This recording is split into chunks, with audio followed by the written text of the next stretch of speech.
Good evening, ladies and gentlemen. I am Heena Gambhir. This is Newshour, the special edition.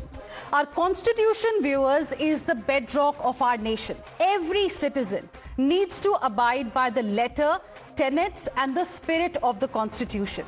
Those who hold the constitutional posts have added responsibility to uphold its dignity at each and every step. A political row has now broken out over what the BJP is calling an impropriety committed by Congress leader Rahul Gandhi at the Samvidhan Suraksha Sammelan in Patna today. Rahul Gandhi, viewers, is the leader of the opposition in the Lok Sabha. For more than a year, he has emerged as the face of Congress parties and the opposition's Samvidhan Bachao campaign against the NDA government.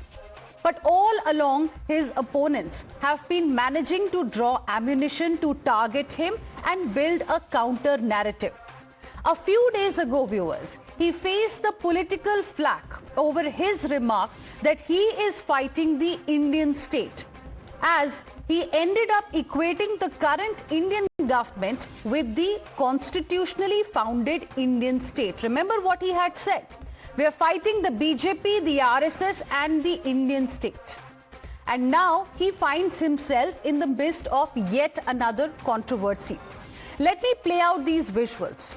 Now you can see the visuals on my left, where Rahul Gandhi is seen at the Samvidhan Suraksha Sammelan in Patna. The visuals at the event show him greeting people even while the national anthem is being played. It is only after some time that Rahul Gandhi can be seen standing at attention for the national anthem. Now, prior to that, on 26th of November 2024, during the Constitution Day celebrations in the Central Hall, the visuals of which you can see on my right, in the old Parliament building, he had quoted another controversy. He was seen breaking protocol by sitting down while the head of the Indian Constitution, the President of India, Draupadi Murmu, was still standing. He was later seen leaving without greeting her. And remember, at that time also BJP had raised this issue that he could not even stand at attention. He seemed distracted while the national anthem was playing. On all these three occasions, the BJP posted the clips which you can see on your screens right now and slammed him for disrespecting the national anthem, the Indian president and the constitution. The party is calling Rahul Gandhi a habitual offender. In response, the Congress party says this is BJP's concocted narrative. Listen in to this war of words. Bharat के संविधान का अपमान, भारत की सेना का अपमान, भारत के map का अपमान, भारत के तिरंगे का अपमान और अब भारत के नेशनल एंथम का अपमान, यही राहुल गांधी की पहचान। ये कांग्रेस की मूल सोच है, जो भारत विरोधी सोच है। ये एक एंटी नेशनल सोच है, भारत के संविधान का अपमान करना और भारत के नेशनल एंथम का अपमान करना। ये इनका परिचय बन चुका है। Rahul Gandhi has never disrespected the national anthem. He has always given full respect. BJP is in the habit to bring about false narratives just to defame him. This is enough, viewers, to put the Aam Aadmi of this country in a fix. Which narrative should the public believe in? Rahul Gandhi with a red-colored copy of the Constitution in his hands, claiming the Constitution of India faces its worst threat today? Or the one by his opponents? Is Rahul Gandhi guilty of stepping on the not-so-correct side of the constitutional proprieties in these cases? Or he needs to follow the letter and spirit of, if he wants to be the savior of the Constitution, the Samvidhan? And this is our big debate this evening. Joining us on the Newshour this evening is Tuhin Sinha, national spokesperson of the Bharatiya Janata Party, Abhishek Sudhir, who is a political analyst, Lokesh Jindal, who is a political analyst as well, and Ravi Srivastav, a political analyst too. Good evening to all of you. Thank you very much for joining us here on Times Now. Lokesh Jindal, let me begin this debate with you. You know, if you do something wrong once, it's called as a mistake. When you repeat something, the same mistake, then people start tagging you, calling you a habitual offender.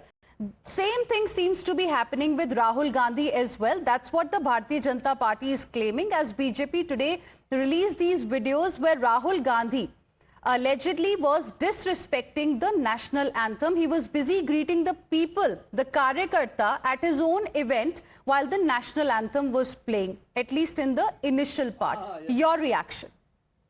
Yes, good evening, everybody. I have seen the video myself. I mean, only for few seconds we had Rahul Gandhi. He was greeting the Karyakartas and later he was standing in attention.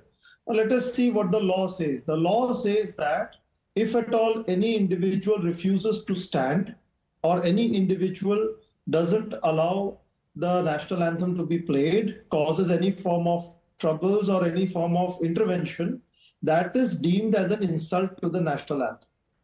But what we saw in the video was the moment Rahul Gandhi ji realized that the national anthem is being played, he not only stood in attention, but also asked others to maintain silence, because that's an auditorium. And in auditorium, what happens is generally the mic system, the speakers are quite at a distance, and near the stage, there are a lot of people who are making a lot of noise. And there it becomes difficult at times to realize that the national anthem has already started.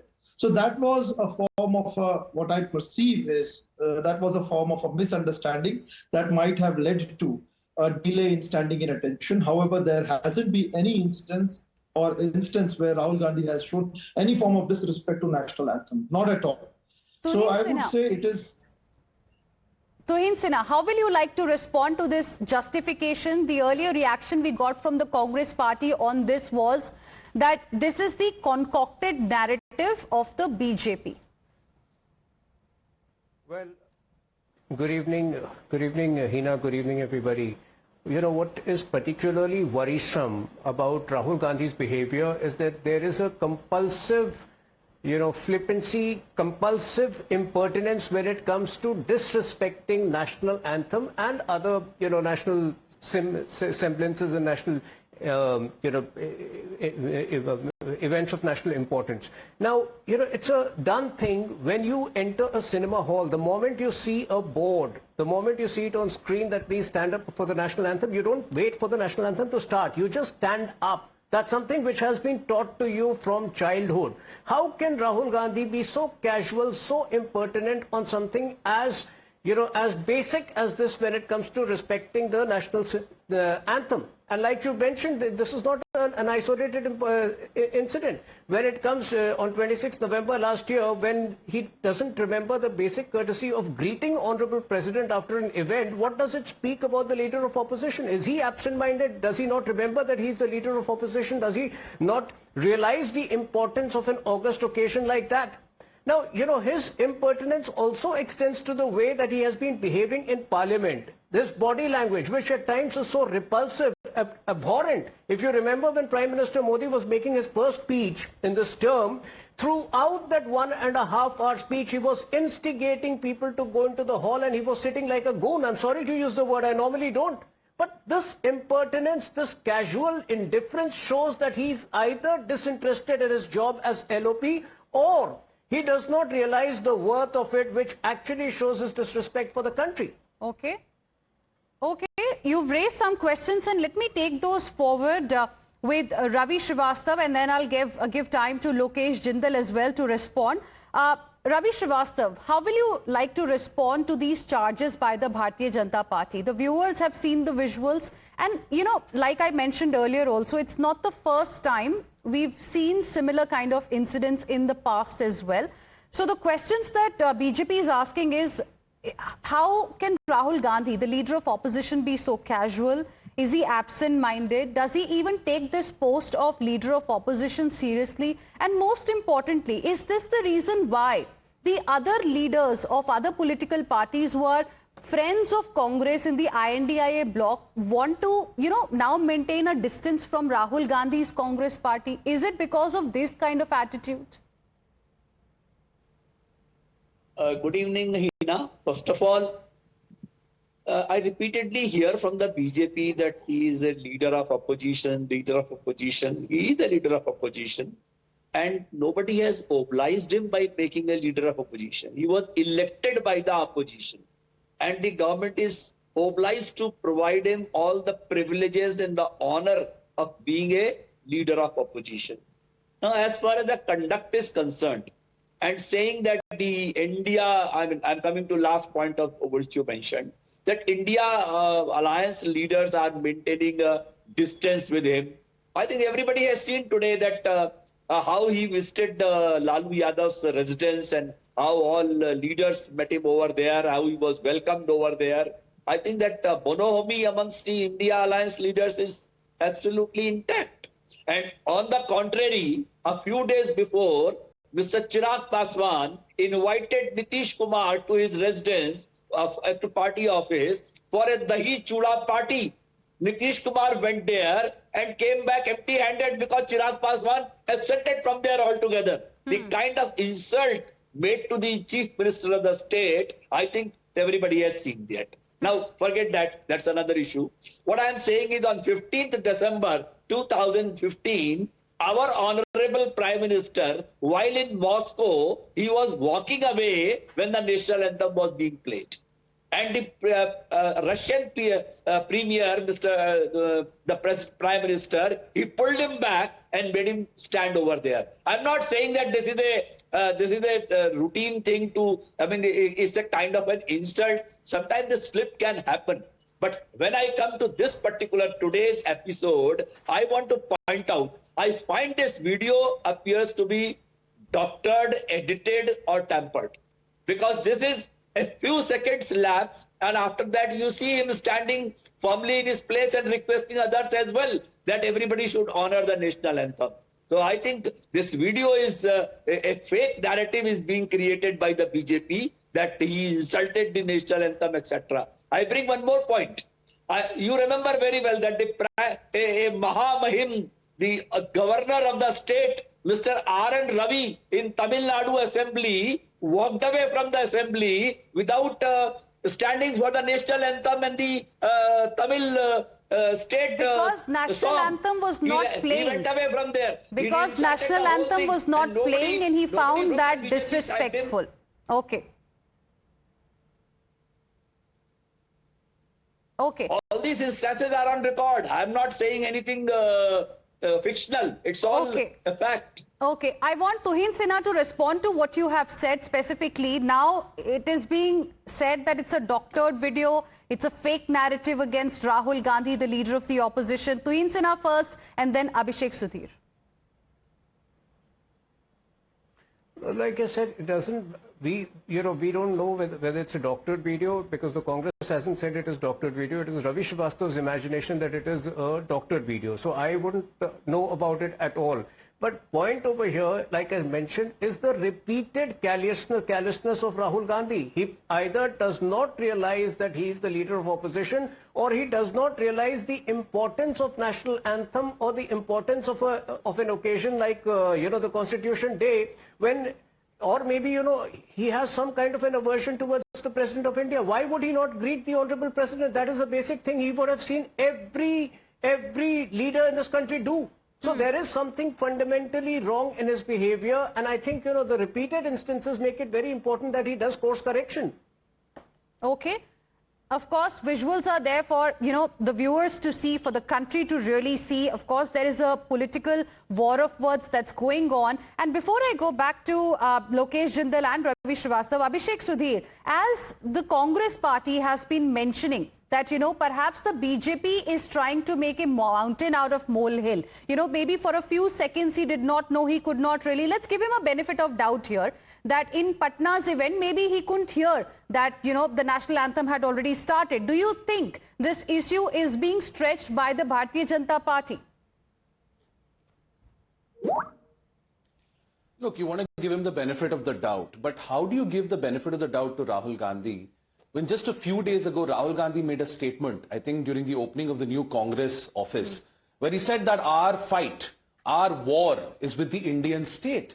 Rahul Gandhi said we are at war with the Indian state.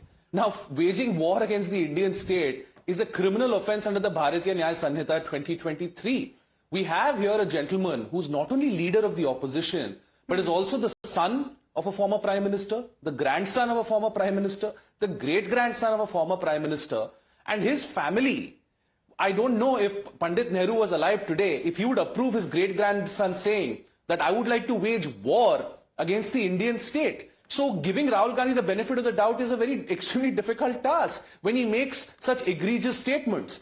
These are statements that are made by Maoist leaders. These are statements that are made by Maoist leaders like Ganpat. You know, these are statements made by those who wage guerrilla warfare against the Indian state. These are statements made by the likes of Afzal Guru and terrorists like Yaqub Memon, like Indian Mujahideen who want to wage war against the Indian state. So we have a leader of the opposition saying he wants to wage war against the Indian state, and then a video like this comes forward. It's very, very difficult to give him the benefit of the doubt. Rahul Gandhi, as Tuhin A said, has an entitlement problem. He walks around like he owns the place. The people of this country, Heena, have repeatedly rejected Rahul Gandhi. They have got a piddly 99 seats, so he has staked claim to that position of leader of the opposition. But he has led the Congress party to some 89 electoral defeats. Simply because the people of this country continue to reject him, he has complete disdain for the electoral process itself. When he says he wants to wage war or a fight against the Indian state, he is besmirching the good name of all the bureaucrats who make up the steel frame of India. Forget the politicians. What about the police officers, the election officials of the Election Commission of India? What about all the bureaucrats who are posted in rural areas, who are posted in Naxal-hit areas? These are all symbols of the Indian state. And here you have Rahul Gandhi, a man who wants to be Prime Minister, saying, I will wage war against all of you who make up the Indian state. It's a highly condemnable statement, and these kind of videos only reinforce the fact that Rahul Gandhi, in my opinion, is clearly an anti-national and a national security threat. I hope he does not get anywhere near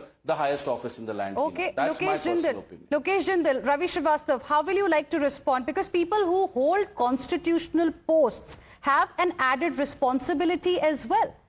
Rahul Gandhi is not an ordinary politician that we are talking about. He is a member of parliament. He is the leader of opposition as well. And he also claims to be, someone who wants to save the constitution. But he is fighting the Indian state. He is visibly disrespecting the president of this country, the highest constitutional authority. He is visibly disrespecting the national anthem. Okay, we give him the benefit of doubt in this Patna event. A similar kind of a video emerged, during the Constitution Day celebrations last year. Lokesh Jindal first and then Ravi Srivastava. There are adequate laws and provisions we have in the penal code that deal with any form of a disrespect towards any of the national symbol or our flag, national anthem. And the government, it has all the apparatus with itself to take any due legal course of action. But the government isn't taking it because it's not so. Okay. It is just some form of a fake news, fakery, some form of a, I would say, an engineered form of a Okay, Tuhin Sinha wants to respond to the point that you're making, then Ravi Srivastava. Point is, I'm surprised. Point is, you can't get into a legal debate over that. A leader of opposition has to have basic conscience. He has to lead by example. A leader of opposition is not a frivolous post which anybody, can go to anybiji. If he cannot lead by example, and there are 2 or 3 basic deliverables, a basic to-do list. Ideally, Kharge ji should sit with him and draw up a to-do list. Number 1, you will be very conscious of when the national anthem is played out. And you will, without fail, stand up before it starts. Number 2, you will respectfully greet the Honorable President on every occasion. And number 3, you will not walk away before an event is completely over. These are very basic things. If he still doesn't get it, if he still shows disrespect, then Heena, there is something fundamentally wrong. There is an inner aversion. There is an inner aversion for the post that he holds, for the country that he is. There is something wrong which quick response, quick rebuttal. Lokesh Jindal, Ravi Srivastava, all hands going up. Lokesh Jindal first. Yeah. I think Tuhin needs to give some sermons to the state administration and the government as well. Because if the offense is as serious and the government is not taking any action, then it's dereliction of duty. Then what about your accountability? What about your responsibility? But it's a valid point that Tuhin Sinha had made, Lokesh Jindal, isn't it? It's a valid point that he had made. I completely agree with you. It might have been a slip, just like it might have been a slip of tongue when he said that we are fighting the Indian state, when he equated the Bharatiya Janata Party, the RSS with the Indian state. It might have been a slip. But the point is, like I mentioned, that he is not an ordinary politician. He is not just a member of parliament. He is the leader of the opposition. It is a position that comes with certain kinds of responsibility. Ravi Srivastava, Lokesh Jindal, then Abhishek Sudhir. Quickly. Hina, first of all, let me clarify to my friends from the BJP and their supporters that the kind of narrative which is being made, that the statement made by Rahul Gandhi, that first BJP, the RSS, and then the state, I think they are mistaking it all together. What he means by the state is the collective of the institutions. We got a clarification on that aspect. We have now moved ahead. I want you to respond to what Tuhin Sinha has said. Is the BJP right today in saying that perhaps Rahul Gandhi needs some kind of a crash course on basic protocols? Absolutely not. He is a very seasoned leader who has been in parliament for more than a decade, and he is not a novice or not a school child. He knows all the protocols of a leader of opposition and being a president of a tall leader of an opposition party. So Abhishek Sudhir, going by that logic, what we are seeing is all deliberate. We should not really be giving any benefit of doubt to Rahul Gandhi, isn't it? Let me clarify on this aspect of the state and the nation. He has never said the nation, he has said the state. And nobody is doubting that. Nobody is doubting that. Nobody is doubting that. Abhishek Sudhir. Now, going by what Ravi Srivastava has said, he does not need a crash course. Does it clearly mean that whatever he is doing, we cannot really give him a benefit of doubt? It's all deliberate, perhaps. We need to believe what we are seeing. Well, you know, there's a saying in the English language that the apple does not fall far from the tree. But in Rahul Gandhi's case, the apple has fallen very far from the tree. You know, his grandmother Indira Gandhi, his great-grandfather Pandit Nehru, they were extremely sophisticated individuals. They understood protocol. I respectfully disagree with Ravi Srivastava. I think Mr. Gandhi is really not just needed of a crash course. He needs to go to finishing school and he needs to learn basic etiquette, starting with how one dresses to parliament. You know, wearing a t-shirt to parliament is quite ludicrous. And on his point about a nation and a state, well, I would like to remind Mr. Srivastava I would disagree on that point. It's a free country. It's a free country, Abhishek. I would like to just disagree on that point. It's a free country. We all have, you know, a right to wear whatever we want to, isn't it? Tuhin Sinha, would you not agree? It's not about... No, we don't have a right to wear what we want. No, let me tell you something. We don't have a right to wear what we want to wear anywhere. There is a certain dress code. Tomorrow, if the President of India and the Prime Minister starts wearing a t-shirt, you're saying that the nation will not be outraged. Please, don't tell me it's a free country. There are freedoms, but freedoms come with responsibility. My point about the nation and the state, Ravi Srivastava, he says India is not even a nation. He says India is a union of states. That is ludicrous. The man does not accept that India is a nation. Then he says he wants to wage war against the Indian state. And you want to be Prime Minister? My God, this gentleman, leader of the opposition, yes, I agree with Lokesh Jindal, a criminal case should be filed against him. But as Tuhin Sinha says, this goes beyond legality. Mallikarjun Kharge is a very seasoned leader. Rahul Gandhi is not. Mr. Kharge needs to sit down Rahul Gandhi and tell him a thing or two about what it means to respect parliament, respect tradition, respect certain societal quick response, Tuhin Sinha, then Lokesh Jindal, 10 seconds each. And then I have a question for all my guests. 10 seconds each. You know, I'm glad my friend Abhishek has mentioned about the dressing. Now, when the dressing part comes in, I'll tell you why it is important. I started by saying the whole issue is about his casual indifference, his flippancy, you know, his superficiality, which does not behove somebody holding an important position. Now, the same person, when he goes to Harvard, when he goes to some foreign university, he feels compelled to dress up in a suit boot. So, which obviously means that his disregard or his disdain is only for a parliament, which he feels is a place where you can be... That's a fair point. That's a fair point you're making. That's a fair point you're making. And Lokesh Jindal, quick response, because then I have a question for all the guests. Lokesh Jindal. Well, we do not have any specific dressing code that's mentioned in the parliamentary rule book.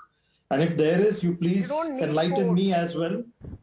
No, Tuhin, please understand. There isn't any. No, you know, the point that Tuhin was trying to make, the point that Tuhin, Lokesh, let me explain. The point that Tuhin was trying to make was that when he comes to the parliament, he's usually in a t-shirt, but when he goes abroad to the US and, when he meets people abroad, he's like, fully dressed. And also that was the point that he's making. Is he compelled to wear a certain kind of attire when he goes abroad, but he doesn't feel that need to perhaps dress in a certain way? That was the point that Tuhin was making. But anyways, we're not discussing the clothes here. Okay. I have very little time left. Okay, 10 seconds only, please, because I have to ask this one last question before I wind up. Mahatma Gandhi seldom wore anything, and he had his own way of conducting his politics. We have had politicians who have... No, wait a minute. Every politician has his own way of dressing. Well, absolutely, it's a free country. It's a free country. Absolutely, everybody has a right. I have been told that I am left with just 30 seconds. So, gentlemen, I have one last question for each one of you, because, it is about respecting our constitution. It is about respecting the national anthem, the President of India. I want to ask each one of you, and please, with your hand on your heart, you respond to this question. If national anthem is on, will you all stand up or not? Simple yes or no. Absolutely. No second thought about it. Of course. Yes. Absolutely. Yes. We have been taught it from our childhood. Stand same up and thing. simply freeze. And same thing we expect from the leader of opposition. And that's the reason why we thought this debate today was important, because visibly, see, picture is worth 1,000 words, they say. What we saw in the visuals today, it did, look like some kind of disrespect, because he was seen in those visuals while the national anthem was playing. When it started, he was seen still greeting people. So we expect our politicians to respect the constitution and that too in its letter and true spirit. I'm completely out of time, but thank you very much, gentlemen, for joining us here on this wonderful debate today. We've had a very